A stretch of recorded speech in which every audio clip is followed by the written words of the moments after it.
어느 예술가의 하루, 맨스필드.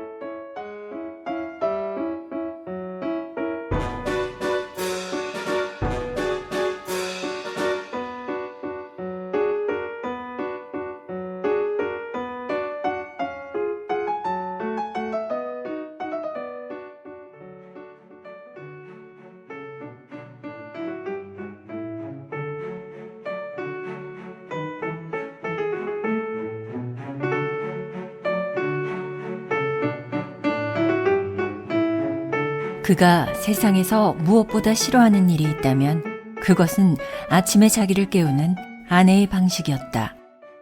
물론 아내는 일부러 그렇게 했다. 그것은 그날 하루의 불평거리를 만드는 아내의 수단이었다. 그래서 그는 그것이 얼만큼 성공적이었는지 아내에게 알려주지 않았다. 그러나 정말로 그처럼 예민한 사람을 깨운다는 것은 지극히 위험한 일이었다. 그는 그 기분이 몇 시간이나 이어졌다. 정말 몇 시간이 걸렸다. 아내는 작업복을 입고 머리를 수건으로 싸매고 방으로 들어와서는 이것으로 아내는 이른 새벽부터 일어나서 노예처럼 일한다는 것을 증명하듯 나직하지만 경고하는 목소리로 부른다. 레지날드! 뭐요? 왜 그래? 일어날 시간이에요. 8시 반이라고요. 그리고 아내는 조용히 문을 닫고 나갔는데 아마도 자신이 이겼다고 잠옷 만족하고 있겠지 싶었다. 그는 큰 침대 위에서 뒹굴었다. 그의 심장은 여전히 희미하지만 빠르게 뛰고 있었다. 그리고 이 심장의 고동 때문에 기운이 없어지고 그날 하루에 대한 그의 영감이 억압되는 것 같았다. 아내는 한 예술가로서의 남편의 권리를 부정함으로써 또한 남편을 자기와 같은 수준으로 끌어내리려고 애씀으로써 야릇한 기쁨을 누리고 있는 것 같이 보였다. 뭘까? 아내가 바라는 것은 대체 무엇일까? 그는 신혼 때보다 3배 많은 제자가 생겼고 돈도 3배나 더 벌고 모든 세간값을 치렀으며 현재는 아들 에드리언의 유치원비도 내고 있지 않은가. 아내의 이름으로 되어 있는 것은 한 푼도 없지만 그렇다고 한 번이라도 책망한 적이 있단 말인가. 한마디도 하지 않았다. 눈치도 주지 않았다. 여자란 결혼을 하면 욕심이 많아지기 마련이다. 사실 예술가에게 있어 40이 훨씬 넘을 때까지 결혼 생활보다 더 치명적인 일은 없다. 그런데 왜 이 여자와 결혼을 했을까? 그는 이 질문을 하루에 평균 3번은 자신에게 한다. 그러나 한 번도 만족한 대답을 할 수 없었다. 아내는 그가 처음 현실로 뛰어든 나약한 순간에 그의 마음을 동요케 하고 사로잡았다. 돌이켜보면 그는 감상적이고 젊디 젊어서 절반은 어린애였고 또 절반은 길들여지지 않은 들새와 같아서 쥐불청구서나 채권자 또는 생존에 대한 자질구레한 모든 일에 맞설 힘이 전혀 없었다. 만약 이 이른 아침 깨우는 수법이 통했다고 만족하고 자축할 수 있다면 아내는 남편의 날개를 꺾는데 최선을 다한 것이다. 그는 누군가를 깨울 때는 요령껏 마지못하는 척 깨워야 한다고 생각하면서 따뜻한 이불 속으로 기어들어갔다. 그는 최근 가장 매력 있는 제자가 맨살을 드러낸 채 향기로운 머리칼로 그를 감싸던 그 매혹적인 순간을 이어서 상상하기 시작했다. 여보, 일어나요. 레지날드 피콕은 날마다 버릇처럼 목욕물이 나오는 동안 그의 목소리를 가다듬는다. 웃음 짓는 거울 앞에서 어머니가 시중 들어주실 때 레이스를 달아주시고 머리를 묶어주시며 그는 셋째 줄에 다다랐을 때 소리를 들어보고 목소리를 살살 내느라 처음엔 부드럽게 노래했다.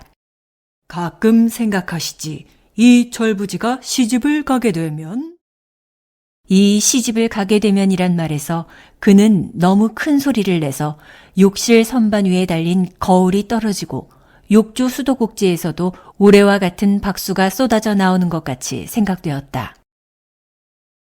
목소리에 이상이 없음을 확인한 그는 욕조 속으로 뛰어들어가 분홍빛 보드라운 자신의 몸을 생선 모양의 샤워퍼프로 비누칠했다. 그는 코벤트 가든 극장도 자신의 노래로 채울 수 있을 것 같았다. 시집을 가게 되면 하고 그는 또 한 번 외치면서 웅장한 오페라식 몸짓으로 수건을 잡고는 마치 그가 부주의한 백조 때문에 배에서 뒤집힌 로엔그린이라도 된 듯 비누칠을 하면서 노래를 계속했고 지루해하는 엘사가 오기 전에 끝내려고 서둘러 몸을 닦았다. 침실로 돌아간 그는 덧문을 확 잡아당겼다. 그리고 희미한 햇살이 한 장의 크림색 앞지처럼 네모나게 내리쬐는 양탄자 위에 서서 운동을 시작했다. 깊이 숨을 들이마시고 앞뒤로 허리를 구부리고 개구리처럼 웅크렸다 다시 다리를 쭉 뻗고. 그는 살찌는 걸 두려워했는데 이런 직업을 가진 사람들은 그렇게 될 가능성이 있다. 그러나 지금은 그런 징조는 보이지 않았다. 그는 자신이 제대로 균형 잡힌 몸이라 생각했다. 그는 진회색 바지와 회색 양말과 은빛 실을 꿰매 넣은 까만 넥타이를 하고 모닝코트를 입은 자기 자신을 거울에 비춰보고는 만족감에 몹시 흐뭇했다. 그렇다고 그가 허황된 사람은 아니었다. 그는 허영심이 가득한 사람은 싫었다. 자기 자신의 외모는 그에게 순수한 예술적인 만족감을 주는 것이었다. 부알라뚜! 그게 전부지 하고 그는 부드러운 머리카락을 손으로 슬쩍 쓰다듬으며 말했다.